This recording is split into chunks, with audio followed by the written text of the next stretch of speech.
شریعت میں ایسے کام ہیں کہ وہ ہیں بھی مزیدار اور شریعت میں ان کی ترغیب بھی ہے. تو بعض لوگ کہتے ہیں یہ تو چونکہ عیاشی ہے. تو اب دیکھو افطار میں جلدی کا حکم ہے نا, حالانکہ مجاہدہ کس میں ہے کہ دیر سے افطار کریں. اب آپ جو صبر کر کے دیر سے افطار کرے اور جو کہے نہیں میں تو ابھی فوراً افطار کروں گا, تو ثواب کس کو ملے گا؟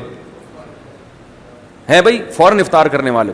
بغیر سحری کے روزہ رکھنا زیادہ مشکل ہے نا, اور سحری کے ساتھ آسان ہے, لیکن ثواب زیادہ کس میں ہے؟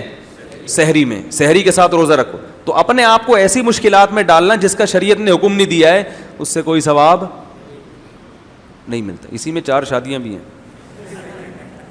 یہ ایک ایسا کام ہے جس کو لوگ عیاشی کہتے ہیں, جس کو لوگ کہتے ہیں تو مزے اڑانے والی بات ہو گئی.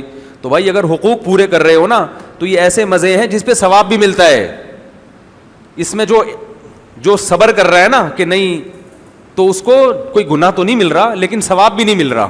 صحیح ہے نا, کیونکہ اسلام نے ترغیب اس لیے دی ہے 4 شادیوں کی, بشرطے کہ عدل بھی کرے, حقوق بھی ادا کرے.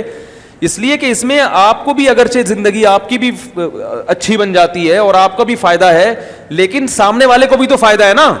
4 عورتوں کی کفالت بھی تو ہو جاتی ہے, ان کی روٹی پانی کا انتظام ہو جاتا ہے, ان کے زنا سے بچنے کا انتظام. اس لیے شریعت نے کہا یہ مزے اگر کوئی اڑانا چاہتا ہے لیکن حقوق پورے کرے تو اڑا لے, ہماری طرف سے نہ صرف پابندی نہیں بلکہ ثواب ملے گا.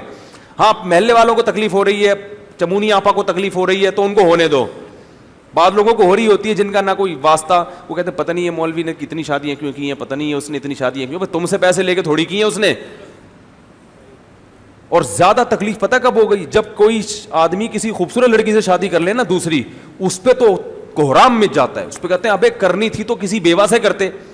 میں مانتا ہوں بیوہ سے کرنا افضل ہے, لیکن اگر خوبصورت کماری جوان سے کر لی تو وہ لڑکی جب راضی ہے تو تمہیں کیا تکلیف ہو رہی ہے بھائی؟ جائز کام کیا نا, کوئی ناجائز تھوڑی کیا. ہاں پہلی بیوی کے حقوق پورے نہ کرے, اس کو لٹکا کے چھوڑ دے, پھر غلط ہے. تو جب تک کوئی حقوق پورے کر رہا ہے تو وہ جتنی بھی کرے, اللہ اس کے رسول خوشی ہوں گے, پبلک کیا ہوگی؟ پریشان. تو ہونے دو ان کو پریشان, لیکن بات ہے برابری کی, حقوق کی, یہ لازمی ہے اس میں. خیر آ گئی بات درمیان میں, کیا کریں.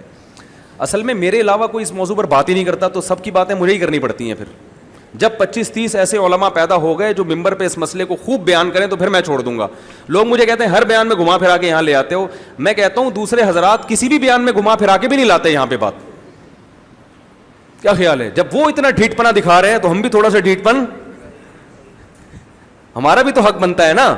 بھائی آپ کوئی اس ٹاپک پر بولتا ہی نہیں ہے, سب ٹاپک پر بات ہوتی ہے, اس پر ہوتی ہی نہیں ہے. تو اس لیے ہم ہر تھوڑے دن بعد چینل گھما کے یہاں لاتے ہیں تاکہ دوسروں کی طرف سے بھی فرض کفایہ ہم ادا کریں. تو اس لیے مجبوری ہے, ٹھیک ہے. اور آپ اتنے ڈھیٹ کے ہلنے کا نام پھر بھی, مجھے آپ لوگ کو دیکھ کے ایک واقعہ یاد آتا ہے. ایک آدمی گنڈیریاں کھا رہا تھا اور کھا کے پیچھے پھینک رہا تھا, تو دوسرا اٹھا کے چبا رہا تھا.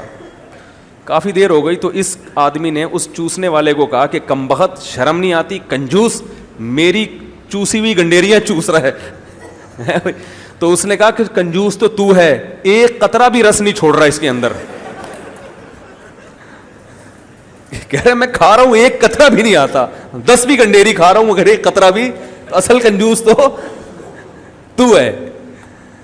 تو میں یہ کہتا ہوں میں اگر اتنا ڈھیٹ ہوں کہ اس ٹاپک کو نہیں چھوڑتا, تو آپ بھی تو ڈھیٹ ہیں کہ ٹس سے مس ہونے کے لیے تیار. 10 سال سے یہ ممبر پہ سن رہے ہیں مگر ٹس سے مس ہونے کے لیے تیار نہیں. تو میں ڈھیٹ نہیں ہوں, ڈھیٹ کون ہے؟ آپ ہیں, معذرت کے ساتھ. خیر ہم اپنے اصل ٹاپک کی طرف دوبارہ آتے ہیں, جلدی سے بات کو سمیٹ کے ختم کرتے ہیں.